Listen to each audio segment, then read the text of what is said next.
Hi everybody, Natasha, Koch here with the Van City Home Team. So today we're going to talk about 8 things that buyers should never say. So really, buyers should say nothing when they go through a house, especially in a very competitive market, because you are basically, as a buyer, going through your own buyer's agent as well as the listing agent and then through the seller. So it's kind of that broken telephone game where things that transpire through sometimes get a little distorted. So number 1, let's just jump right into it. This is my dream house. So I know that you probably think, well, what's wrong with that? You know, why can't a buyer say this is your dream house? Well, especially if you're saying it in front of the seller's agent or to the seller themselves, that equates to a dollar sign in their brain, thinking that maybe they've either underpriced or maybe they have an opportunity to get some more money from you. So don't say it's your dream house. Don't even show you like it. Maybe have kind of a poker face when you're going through the property. Number 2, that couch is awful. Don't say that. Don't say their sofa or their furniture or anything is awful. You never know, even if the seller's not in the house, maybe they have a camera somewhere and you know, you've just criticized their furniture, and believe it or not, they may say to themselves, I'm not selling my house to this person because they're so rude and they don't like my things or my furniture. Number 3, sometimes people get a little bit egocentric, and you know, they walk in and they kind of waltz around and they say, oh well, I can afford to do some, you know, upgrades and, you know, change this bathroom or change the kitchen or whatever it is. The minute you start saying that you have the ability to spend more money, well, that's going to equate to spending more on the purchase price. So don't say that. If you want to share these things with your buyer's agent, that's what buyer's agents are for. When you get into the car with them afterwards, or you go and have coffee, you can say whatever you want. You can say how ugly the furniture was or all the things that you want to do to rip out the house, but don't say it in the actual house itself. So number 4, oh, I already said it. Number 4, I can't wait to get rid of that. I've heard so many clients say, I can't wait to get rid of that horrible carpet, or I can't wait to get rid of that countertop, that sink, that pink toilet, whatever it is.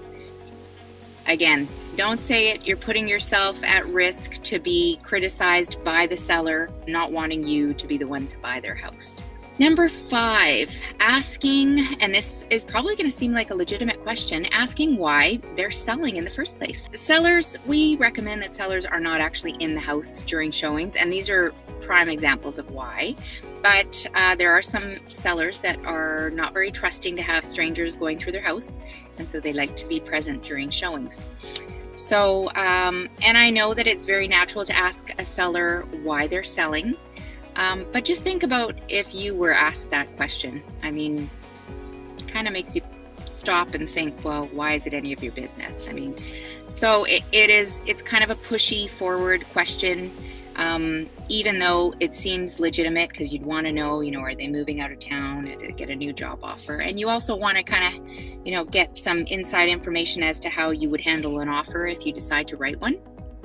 But those questions are probably best for the 2 realtors to ask each other, because we could do that in a way that is a little gentler than, I guess, if a buyer asks the seller directly.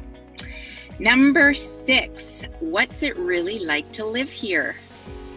If you think the seller is going to give you, you know, the answers of the roaring train going by or the traffic, you know, honking past their house or whatever, they're probably not going to divulge that information. So if you really want to know what it's like to live in the neighborhood, there's a couple things you can do. You can go and talk to the neighbors and, you know, but gently. You don't want to be you also don't want to come across as that annoying new buyer that's going to move into the neighborhood and be so forthright asking a million questions that they want to give you false information just so you don't buy the house.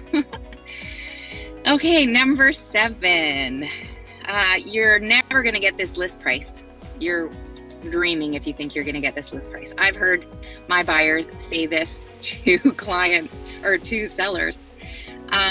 Regardless of whether or not the price of the house is more, it is essentially an offer. So don't get offended when a seller puts their house on the market. I always think it's interesting because, of course, you know, a realtor will advise a client how much to list their place for, but ultimately it's the seller's decision, and it's an offer. It's an offer to buy their house at that price, and that's what the realtors are for. They are there to determine whether or not there is room for negotiation. So don't tell a seller and insult them by telling them that they're never going to get what they're asking. Number 8, don't ever say, I'm going to give you a lowball offer.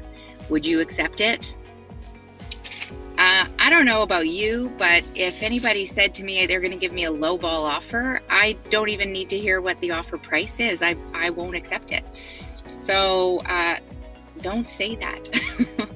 So hopefully you found all of these 8 things not to say actually realistic and comical at the same time. The bottom line is you kind of have to walk through a house and be neutral. You are, you know, more than welcome to share your opinions after the fact, but it's always a good idea. And even if you're going through an open house and the seller's not home and only the listing realtor is there, remember that the listing realtor is acting on behalf of the seller, and the feedback that you provide will be definitely going to the seller.